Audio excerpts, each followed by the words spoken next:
তোমরা নিশ্চয়ই ভাবছো আমার এই বডির পেছনে কি কারণ, কিন্তু আমি অত সহজে বলবো না, কিন্তু বলবো, সময় আছে বলবো।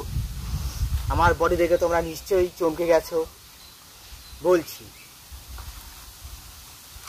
আমার এই বডির পেছনে আছে এই জিনিসটার অবদান সত্যি অনস্বীকার্য।